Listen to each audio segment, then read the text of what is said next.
Hello दोस्तों, कैसे हो? आपका स्वागत है त्रिपान स्टडी सेंटर में। आज जो हम करने जा रहे हैं class 12 CBSE NCERT political science यानी 12वीं कक्षा का जो है राजनीति विज्ञान काफ़ी महत्वपूर्ण है। और हमारा चैप्टर जो आया है अंतर्राष्ट्रीय संगठन यानी इंटरनेशनल ऑर्गेनाइजेशन। आज जो हम यहाँ पर करने जा रहे हैं काफ़ी महत्वपूर्ण रहेगा। यानी सीबीएसई एनसीईआरटी के अंतर्गत जो बुक है उसमें मेन जो पॉइंट है उस पर हम डिस्कस करेंगे, एनालाइज करेंगे और हर एक बात पर जो है विस्तार पूर्वक चर्चा करेंगे। और ये काफ़ी महत्वपूर्ण रहेगा आपको एग्ज़ाम व्यू से, क्योंकि यहाँ पर हम पॉइंटों को जो है एनालाइज करेंगे। और सबसे बड़ी बात है कि ये पॉइंट जो होंगे आपको हिंदी इंग्लिश दोनों ही माध्यम में बताए जाएंगे, जो कि काफ़ी महत्वपूर्ण रहेगा। समझाया तो जाएगा ही जाएगा, प्लस ये आपके अक्षर भी सामने दिखेंगे, तो ये काफ़ी महत्वपूर्ण आपके लिए बन जाता है। ये तो बात था आपके लिए, लेकिन आप देखते हैं हमारा आज टॉपिक क्या है। संयुक्त राष्ट्र संघ की प्रमुख एजेंसियां। संयुक्त राष्ट्र संघ की प्रमुख एजेंसियां कौन कौन सी थी, ये काफ़ी महत्वपूर्ण रहता है। देखा जाए तो प्रथम तो हमारे समक्ष यही है कि विश्व स्वास्थ्य संगठन यानी WHO जो होता है विश्व स्वास्थ्य संगठन, जो कि काफ़ी महत्वपूर्ण ऑर्गेनाइजेशन है। इसके बारे में हम आगे विस्तार पूर्वक चर्चा भी करेंगे। उसके पश्चात है संयुक्त राष्ट्र शैक्षिक सामाजिक एवं सांस्कृतिक संगठन, जिसको हम UNESCO के नाम से जाने जाते हैं, जो काफ़ी महत्वपूर्ण है। उसके पश्चात आता है संयुक्त राष्ट्र बाल कोष, यानी बच्चों के लिए ये कोष बनाई गई, जो कि काफ़ी महत्वपूर्ण है। इसको हम UNICEF के नाम से भी जानते हैं, यानी संयुक्त राष्ट्र बाल कोष। उसके पश्चात आता है संयुक्त राष्ट्र विकास कार्यक्रम, जिसका अर्थ होता है UNDP का अगर पूरा नाम देखें तो संयुक्त राष्ट्र विकास कार्यक्रम।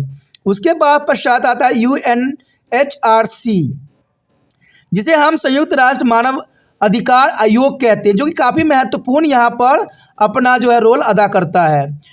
उसके पश्चात आता है UNHCR, इसको हम संयुक्त राष्ट्र शरणार्थी उच्च आयोग कहते हैं, जो कि काफ़ी महत्वपूर्ण है। और ये सारे फुल फॉर्म के रूप में एग्ज़ाम में एक नया क्वेश्चन जरूर आपको आएगा, ये आपको भी विश्वास होगा।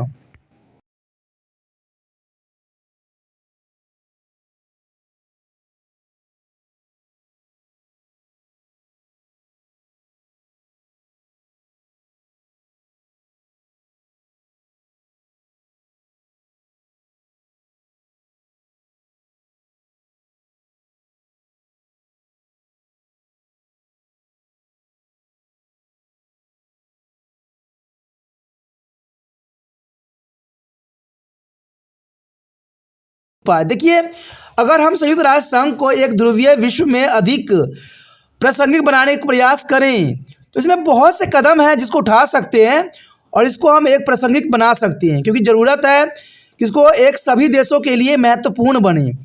और इसके लिए हम कुछ कदम उठा सकते हैं, जैसे शांति स्थापक आयोग का गठन करके, कि शांति स्थापक आयोग का हम गठन करें, मानव अधिकार परिषद की स्थापना करें, जो कि काफ़ी महत्वपूर्ण रहेगा।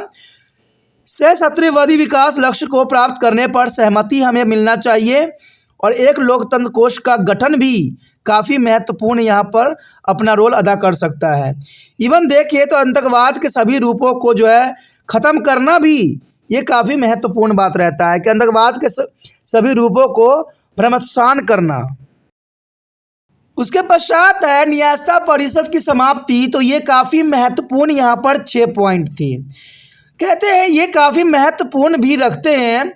देखा जाए तो आज एक ध्रुवीय विश्व व्यवस्था में जब अमेरिका का वर्चस्व पूरे विश्व पर हो चुका है, तो ऐसे में संयुक्त राष्ट्र संघ भी अमेरिका के ताकत पर पूर्ण रूप से अंकुश नहीं लगा सकता है। देखिए, एक बात तो मैं आपको यहाँ साफ कर दूँ कि यहाँ पर देखा जाए तो सारे ऑर्गेनाइजेशन अमेरिका के इशारों पर ही चलता है, इसमें कोई दो राय नहीं है। अब क्योंकि ये संयुक्त राष्ट्र संघ की बात करें तो ये विश्व स्तर पर बनाई गई है, इसमें कई देश जो है मेंबर भी है, लेकिन फिर भी अमेरिकी ताकत का परिपूर्ण रूप से अंकुश नहीं लगाना ये दिखाता है कि अमेरिका का वर्चस्व हर एक क्षेत्र में है। और ये सब ऑर्गेनाइजेशन सिर्फ दिखावा मात्र ही बनाया गया है, क्योंकि वो ऑर्गेनाइजेशन जो किसी देश के कहते हैं बातों पे चले उसके अंकुश नहीं लगा सके, तो ऐसे ऑर्गेनाइजेशन विश्व स्तर पर कार्यरत नहीं हो सकता। इसका अर्थ साफ होता है कि जितने भी ऑर्गेनाइजेशन बनाई गई है ये कहीं ना कहीं सिर्फ एक धोखा है। इसका कारण आप समझ सकते हो कि जब अमेरिकी ताकत पर ये ऑर्गेनाइजेशन सब पूर्ण रूप से अंकुश नहीं लगा सकते, क्योंकि अमेरिका का इसके बजट में योगदान अधिक है। यानी यही बात आ गई सामने कि जो अधिक पैसा देता है वही उसका सब कुछ है। ये गलत है। कहते हैं कोई भी क्षेत्र को, कोई भी ऑर्गेनाइजेशन किसी के अंदर काम करता है तो पूरी तरह से उसी का ही पिट्ठू कहा जा सकता है। यहाँ पर संयुक्त राष्ट्र संघ जो है अमेरिका का देखा जाए तो एक महत्वपूर्ण अंग है, और इसे हम ये नहीं कह सकते कि विश्व स्तर पर इसका कोई योगदान रहेगा, क्योंकि अमेरिका जैसा चाहेगा वैसा करेगा। और इसका क्या एक बात बताई गई है कि अमेरिका का इसके बजट में योगदान अधिक है। तो योगदान है तो इसका मतलब क्या कि आप गलत को भी सही कर दोगे, सही को भी गलत कर दोगे। ऑर्गेनाइजेशन का मतलब होता है कि पूरे विश्व के लिए कार्य करे, सभी विश्व के साथ दे, जो गलत देश है उसको भी पछाड़े, चाहे वो अमेरिका क्यों ना हो। तो यहाँ पर अगर अमेरिका की ताकत पर अगर संयुक्त राष्ट्र संघ जो है अंकुश नहीं लगा सकता तो इसका अर्थ है कि इनका जो है प्रभुता खत्म हो चुकी है। संयुक्त राष्ट्र संघ का जो है प्रभुता खत्म हो गई है और ये सिर्फ अमेरिका के लिए ही काम करता है। इसके अतिरिक्त इसका मुख्यालय भी अमेरिका भूपृष्ठ पर स्थित है। देखिए अमेरिका ने सबसे बड़ी चाल चली थी। उनको पता था कि जिसके घर में जो सामान चला जाता है वही उसका सब कुछ होता है, इसलिए सारे मुख्यालय जो थे वो सभी के सभी अमेरिका पृष्ठभूमि पर ही बनाए गए कि जब चाहे अमेरिका इस पर दबाव डाल के अपना उल्लू सीधा कर सके। और इस बात की मंशा पूरा विश्व ने नहीं समझ सका, क्योंकि देखा जाए तो पूरा विश्व को जो है यहाँ अमेरिका ने आंख में धूल झोंकी। और धूल भी क्यों नहीं झोंकेगा, कहते हैं पूरे विश्व के लोग समझ वाली काम तो करते ही नहीं हैं।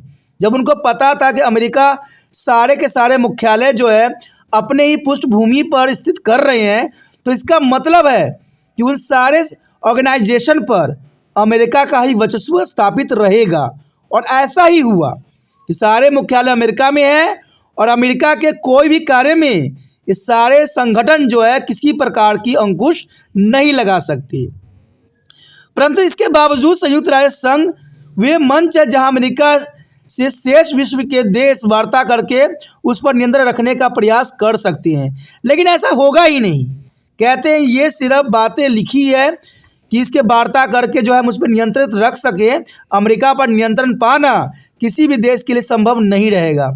कारण यही है कि सारे के सारे ऑर्गेनाइजेशन जो मुख्यालय हैं अमेरिका के पृष्ठभूमि पे है, और सबसे अधिक बड़ी बात है कि सभी ऑर्गेनाइजेशन को सबसे अधिक बजट मिलती है तो वो अमेरिका से ही मिलती है। तो ऐसे में कौन ऑर्गेनाइजेशन होगा जो अपनी बजट को जो है ख़राब करेगा और उसकी भूमि पर रहेगा। कहते ना किसी के भूमि पे रहो और उसके खिलाफ आप कुछ बोल नहीं सकते। यानी जर्नल सी बात है, मान लीजिए आप किसी घर के किराए पे हो और किरायादार होते हुए भी मालिक पे आप कैसे बोल सकते हो, संभव ही नहीं है। तो यही हालत यहाँ पर हुआ है। कहते हैं अमेरिका शेष विश्व के देश वार्ता करके उस पर नियंत्रण रखने का प्रयास कर सकती है, लेकिन ये प्रयास कभी सफल नहीं हो सकती। देखा जाए तो अंतर्राष्ट्रीय संस्थाएं एवं गैर सरकारी संगठन ये काफ़ी महत्वपूर्ण रहेगा कि हमें अंतर्राष्ट्रीय संस्थाएं और गैर सरकारी संगठन भी देखने को मिला। कहते हैं संयुक्त राष्ट्र संघ के अतिरिक्त कई अंतर्राष्ट्रीय संस्थाएं में गैर सरकारी संगठन हैं जो निरंतर अपने उद्देश्य को पूर्ण करने में लगे होते हैं। जैसे पहला तो यही है कि अंतर्राष्ट्रीय मुद्रा कोष यानी IMF। कहते हैं अंतर्राष्ट्रीय मुद्रा कोष की स्थापना जो हुई थी 1944 में ये रूपरेखा बनाई गई थी। यानी देखा जाए तो 1944 में इसका रूपरेखा बनाई गई थी और 1945 में हस्ताक्षर किए गए मुख्यालय जो है इसका वाशिंगटन DC में है। यानी देखा जाए तो 1945 में ये बन के तैयार हो गई और इसका मुख्यालय देखा जाए तो वह वाशिंगटन DC में है। और इसकी सदस्यों की संख्या यहाँ पर आकलन किया जाए जो कि अभी वर्तमान में 189 है। तो ये काफ़ी महत्वपूर्ण है और इसका मुख्य उद्देश्य यहाँ पर अगर हम गौर करें तो अंतर्राष्ट्रीय मुद्रा कोष का यही एक उद्देश्य है कि वैश्विक स्तर पर वित्तीय व्यवस्था की देख रेख एवं वित्तीय तथा तकनीकी सहायता मुहैया कराया जाए। देखिए IMF का काम यही होता है कि पूरे विश्व में मुद्रा पर यानी पैसों पर जो है कंट्रोल किया जाए। अगर ये IMF कंट्रोल नहीं करेगी, अगर कोई देश मनमानी करेगी तो जर्नल सी बात है, वहाँ की अर्थव्यवस्था बिगड़ जाएगा। मान लीजिए कोई देश जो है अपने मनमर्जी पैसा यानी मुद्रा को छापने लग जाता है। आप भी यही सोचते हो कि मुद्रा छापना तो सरकार का काम है, देश का जो है प्रधानमंत्री या राष्ट्रपति ऐसे करवाते हैं, लेकिन ऐसा नहीं है। कहते हैं और कोई देश अपनी मनमर्जी करने लग जाए तो उस देश में पैसे का वैल्यू ख़त्म हो जाएगा। लोगों को एक माचिस लेने के लिए भी एक थैला पैसा देना पड़ेगा, क्योंकि उसमें जो है सारे पैसे का सिस्टम ही ख़त्म हो जाएगा। इसलिए अंतर्राष्ट्रीय मुद्रा कोष इन सब चीज़ों पर जो है अपनी देख रेख करती है, जिससे कि सुचारू रूप से जीवन संचार चलता रहे। कई देश ने ऐसा किया था, तो वहाँ पर दुर्दशा इसी प्रकार की हुई थी। इसलिए IMF का जो है स्थापना किया गया। इसे अंतर्राष्ट्रीय मुद्रा कोष के नाम से जाना जाता है और इसका एक ही काम होता है कि वो वित्तीय व्यवस्था की देख रेख करे और जो है मुद्रा पर जो है अपनी पकड़ बनाए रखे। उसके पश्चात हमारे समक्ष आता है विश्व बैंक। देखा जाए तो विश्व बैंक की स्थापना 1945 में ही हुआ था, जब IMF का हुआ था, यानी मुद्रा कोष की जब हुआ था। विश्व बैंक का भी कार्य कुछ हद तक उसी प्रकार से है जैसे IMF का है, लेकिन विश्व बैंक अपने जगह पर एक अलग स्थान रखती है। और विश्व बैंक की स्थापना देखा जाए तो 1945 में हुई थी और इसकी सदस्य संख्या उतनी भी थी, यानी 189 थी। मुख्यालय वाशिंगटन DC में ही था। तो देखा जाए तो विश्व बैंक काफ़ी महत्वपूर्ण यहाँ पर रोल अदा कर सकता है। इसमें इसका उद्देश्य यही होता है कि मानवीय विकास के ऊपर जो है अपना ध्यान आकर्षित करना, यानी शिक्षा स्वास्थ्य पर जो है मुख्य इसकी निगरानी रहती है। कृषि और ग्रामीण विकास, पर्यावरण सुरक्षा, आधारभूत ढांचा और जो है सुशासन के लिए काम करता है। तो विश्व बैंक की अपनी एक महत्वपूर्ण पहलू है। विश्व बैंक जो है विश्व में पैसों पर भी कंट्रोल करती है और सभी को लोन भी देती है। जो देश इससे लोन लेती है उनको देना ही पड़ता है। तो इस तरह के कार्य जो है यहाँ विश्व बैंक का रह जाता है। उसके बाद है विश्व व्यापार संगठन, वर्ल्ड ट्रेड ऑर्गेनाइजेशन, यानी WTO का जो है स्थापना देखा जाए तो 1995 में की गई थी और इसकी पहल जो थी GATT के द्वारा की गया था, जिसका अर्थ होता है journal agreement on trade and trade. हुआ करता था। मुख्यालय जिनेवा, सदस्य जो थे इसका था 164, यानी देखा जाए तो मुख्यालय कहाँ था, जिनेवा में था और इसकी कुल सदस्यों की संख्या जो थी 164 थी। और यह अंतर्राष्ट्रीय संगठन वैश्विक व्यापार के नियमों को तय करता है। देखिए यहाँ विश्व व्यापार संगठन बनाने का एक ही उद्देश्य था कि अगर हम विश्व में ट्रेडिंग करते हैं, व्यापार करते हैं, तो हर देश अपनी मनमानी करेगा, अपने तरह से रूल रेगुलेशन बनाएगा। इसलिए देखा जाए तो विश्व व्यापार संगठन का कार्य ये होता है कि पूरे विश्व में जो व्यापार करते हैं वहाँ पर रूल रेगुलेशन बनाती है, जिसको हर एक देश को मानना पड़ता है, हर एक जो है कंट्री को मानना पड़ता है। और जो कंट्री नहीं बात मानती है उस पर जो है कार्रवाई भी की जाती है। तो यहाँ पर देखा जाए तो विश्व व्यापार संगठन का काफ़ी महत्वपूर्ण है और ये जो है GATT यानी जर्नल एग्रीमेंट और ट्रेड एंड ट्रेड के लिए की जाती है, जो काफ़ी महत्वपूर्ण है। देखा जाए तो इसका सदस्यों की संख्या कम है, 164 ही है, लेकिन फिर भी ये काफ़ी महत्वपूर्ण है। उसके पश्चात हमारे समक्ष है अंतर्राष्ट्रीय आणविक ऊर्जा एजेंसी यानी IAEA। ये संगठन परमाणु ऊर्जा के शांतिपूर्ण उपयोग को बढ़ावा देने और सैन्य उद्देश्य से इसके इस्तेमाल को रोकने की कोशिश करता है।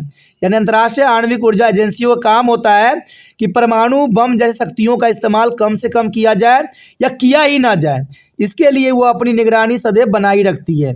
तो IAEA जो है बहुत काफ़ी महत्वपूर्ण ऑर्गेनाइजेशन है और इसका कार्य भी काफ़ी महत्वपूर्ण है। लेकिन देखा जाए अगर भविष्य में अंतर्राष्ट्रीय आणविक ऊर्जा एजेंसी का कार्य करती है, देश को अगर इससे काफ़ी मुनाफा भी होगा। इवन देखें तो अगला है एमनेस्टी इंटरनेशनल। एमनेस्टी इंटरनेशनल की स्थापना जो हुई थी 1961 में और इसका मुख्यालय लंदन में है और इसका जो है ये एक स्वयंसेवी संगठन है, यानी स्वयं सेवा सेल्फ जो है ये हेल्प करती ऑर्गेनाइजेशन है और ये काफ़ी महत्वपूर्ण ऑर्गेनाइजेशन माना गया है।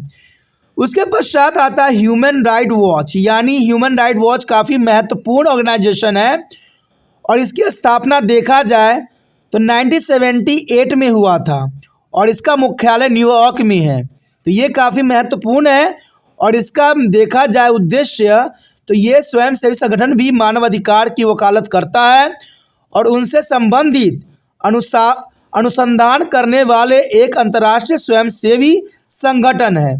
तो ह्यूमन राइट वॉच काफ़ी महत्वपूर्ण है और इसका अनुसंधान करने वाले अंतर्राष्ट्रीय स्वयंसेवी संगठन के लिए कार्य करता है। उसके पश्चात आता है अंतर्राष्ट्रीय रेड क्रॉस सोसाइटी। अंतर्राष्ट्रीय रेड क्रॉस सोसाइटी काफ़ी महत्वपूर्ण है और यह सोसाइटी युद्ध और अंतर्राष्ट्रीय हिंसा के सभी पीड़ितों की मदद करती है। देखा जाए तो अंतर्राष्ट्रीय रेड क्रॉस सोसाइटी काफ़ी महत्वपूर्ण है और ये काफ़ी महत्वपूर्ण यहाँ पर जो है रोल भी अदा कर रही है। लेकिन देखा जाए तो ये सोसाइटी युद्ध और आंतरिक हिंसा के सभी पीड़ितों की मदद करती है। सबसे पहली बात तो ये मैं कहता हूँ कि युद्ध तो होना ही नहीं चाहिए और आंतरिक हिंसा होती है सबसे बड़ी बात है, ऐसा हिंसा होना ही नहीं चाहिए। लेकिन फिर भी कहते हैं इंसान है, इंसानों को समझाना संभव नहीं है। इसलिए अंतर्राष्ट्रीय रेड क्रॉस सोसाइटी काफ़ी महत्वपूर्ण योगदान देती है और सोसाइटी का कार्य होता है कि युद्ध और अंतर्राष्ट्रीय हिंसा के समय पीड़ितों को मदद करना, सशक्त हिंसा पर रोक लगाने वाले नियमों को लागू करती है, जो कि काफ़ी महत्वपूर्ण है। देखा जाए तो अंतर्राष्ट्रीय रेड क्रॉस सोसाइटी काफ़ी महत्वपूर्ण ऑर्गेनाइजेशन है। इवन देखें तो ग्रीन पीस फाउंडेशन जो थी 1971 में स्थापित हुई थी और ग्रीन पीस फाउंडेशन विश्व समुदाय को पर्यावरण के प्रति संवेदनशील बनाने और पर्यावरण संरक्षण के लिए कानून बनाने पर दबाव बनाने का काम भी करती है। ग्रीन पीस फाउंडेशन काफ़ी महत्वपूर्ण है, लेकिन फिर भी मैं एक बात यहाँ कहूँगा, ग्रीन पीस फाउंडेशन यहाँ पर फेल है, क्योंकि आज हम देखें पर्यावरण संरक्षण के ऊपर कोई ध्यान नहीं दिया जा रहा है। जीव जंतु नष्ट होते चले जा रहे हैं, सब के सब जो है एक ऐसे समय काल में चले गए हैं जहाँ पर बचाना संभव नहीं है। कहते हैं अगर आप ऑर्गेनाइजेशन बनी हुई है तो उसका कार्य होना चाहिए सुचारू रूप से। ग्रीन पीस फाउंडेशन जो 1971 में बनाई गई थी वो काफ़ी महत्वपूर्ण था, लेकिन ये पर्यावरण के प्रति संवेदनशील नहीं हो सकी, न पर्यावरण संरक्षण के लिए कानून बनाने और दबाव बनाने काम करती है। कहते हैं आज सिर्फ ऑर्गेनाइजेशन बनाई गई है, अगर इसका कार्य सुचारू रूप से किया जाए तो हो सकता है कि हम कई तरह के पर्यावरण जो डिग्रेडेशन होती है, जो ख़त्म होता है, उससे हम बच सकें। तो देखा जाए तो हमारे कहते हैं समाज में हर तरह के जो है ऑर्गेनाइजेशन बनाई गई है, सभी चीज़ों पर जो है रोक लगाई गई है, सभी चीज़ें जो है महत्वपूर्ण नियम से बंधे हुए हैं, लेकिन फिर भी हमारे समाज में हिंसा युद्ध होते रहते हैं सांप्रदायिक, तो ये चीज़ें गलत है। और दोस्तों इसी के साथ हमारा ये पॉइंटों का जो सिलसिला थी ख़त्म हो गया, पूरा चैप्टर इसमें कवर हो गया है, जो कि काफ़ी महत्वपूर्ण है। देखा जाए तो अंतर्राष्ट्रीय संगठन जो थी काफ़ी महत्वपूर्ण चैप्टर थी और यहाँ पर एग्ज़ाम व्यू से भी काफ़ी महत्वपूर्ण रहता है। तिरपान स्टडी सेंटर ने हर एक पॉइंट पे अपनी जो है विचार रखा, समझाने की कोशिश किया, जो काफ़ी महत्वपूर्ण था। अगर आप चाहते हो कि और वीडियो आपको इसी प्रकार बनता रहे और चाहते हो कि और वीडियो आपके पास आता रहे, तो आपको भी तिरपान स्टडी सेंटर का मदद करना है, जितना हो सके इस वीडियो को शेयर करना है। देखिए दोस्तों, संकोच मत कीजिए, अगर आप व्हाट्सएप स्टेटस पर लगा दीजिएगा तो इससे कुछ भी आपको नहीं जाएगा, कम से कम आपके द्वारा किसी बच्चे का हेल्प तो हो जाएगा ना। मान लीजिए अगर आपने व्हाट्सएप स्टेटस पर लगा लिया तो हो सकता है उस बच्चे को इस वीडियो की ज़रूरत था, जो एम वक्त पे आपने उसको दे दिया, तो बेशकली वो दिल से आपको धन्यवाद जरूर करेगा। अगर मान लीजिए उसको देखने का मन नहीं है, उसे काम का नहीं है, तो इग्नोर कर देगा, वो उसको कोई मतलब ही नहीं रहेगा। तो सिंपल सी बात है, अगर आप अपना कार्य करते हो अच्छे से तो तिरपान स्टडी सेंटर भी काफ़ी महत्वपूर्ण है और यहाँ पर 8 से लेकर MA तक जो है सारी वीडियो उपलब्ध है। तो इतना विशाल है, तो ये विशालता आपके लिए ही है, इसलिए सोचिए नहीं, विचार ना कीजिए, जितना हो सके इस वीडियो को आगे बढ़ाइए। पहली बार मेरे चैनल पे आप पहली बार वीडियो देख रहे हो और ये नहीं कि वीडियो देख के स्किप कर जाओ, ये गलत होती है। और गलत इसलिए नहीं कि आपको मैं ज़बरदस्ती कहूँ सब्सक्राइब करने के लिए, सब्सक्राइब करने से आपको पता है कि अगले वीडियो का नोटिफिकेशन मिलेगा और अगला वीडियो जो है कौन सा सब्जेक्ट का होगा ये आपको भी पता नहीं है। तो इससे अच्छा है कि अगर चैनल को सब्सक्राइब करके रख लेते हो तो अगला वीडियो का नोटिफिकेशन मिलेगा और हो सकता है वो आपके लिए इंपॉर्टेंट रहे एग्जाम व्यू से। तो ये तो आपको सोचना है कि मैं सब्सक्राइब करके रखूँ या वीडियो देख के स्किप कर जाऊँ। अगर ऐसा करते हो तो आपको होगा नुकसान। कहते हैं हमने तो अपना कार्य किया है, आप चाहे करो चाहे ना करो, ये तो आप ही जानते हो।